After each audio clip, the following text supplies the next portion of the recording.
Welcome to the Daily Plunge. We're in the Gospel of Matthew, chapter 18, verses 21 through 35. So Peter pipes up and trying to show how wonderful he is. He says to Jesus, hey, how many times should I forgive someone else? How about 7 times 7? Huh? That's pretty cool. And Jesus ups the ante.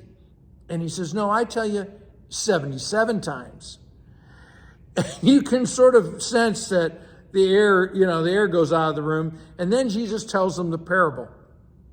And this servant has accumulated a debt of this incredibly huge debt. Now, your translation may say 10,000 bags of gold, but that's not really a good translation. The Greek word here is talent. And one talent was worth 20 years of labor, and this guy somehow has racked up to 10,000 of these, which means 200,000 years of labor he has accumulated, this debt. How did he do this? Kind of like sin, a little bit here, a little bit there, each and every day, and it adds up quick. Now, the master, as he's settling accounts, says, you can't pay me. I'm going to throw you and your entire family in jail. His debt has sunk the whole family.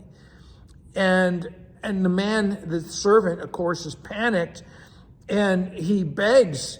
He tries to strike a bargain, right? He's trying to work out a bargain of the law. Let me work more for you. I'll work this off. And there's no way he can do this. But he says, be patient with me, and I'll pay back everything I owe you. Well, it's impossible. But the master has compassion on this crazy servant. Who is the master in this parable? Well, it's God. And he cancels the debt. But we need to know that debt just, doesn't go away. It goes someplace, right? There's a cost to that debt. And the master absorbs the cost of that debt. And for us and for our sins, God absorbs the cost of our debt when it is placed upon Jesus in the cross.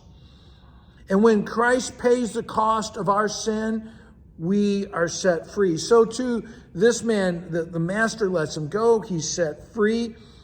And then he turns the corner and he runs into another servant who owes him 100 denarii, which is basically 100 days of labor.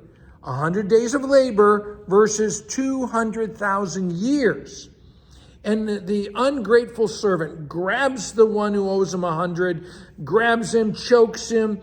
He has no patience, no pity on him. He is an ingrate. And he says, you need to pay me back all that you owe me. And the guy says, well, give me some time. I can do this.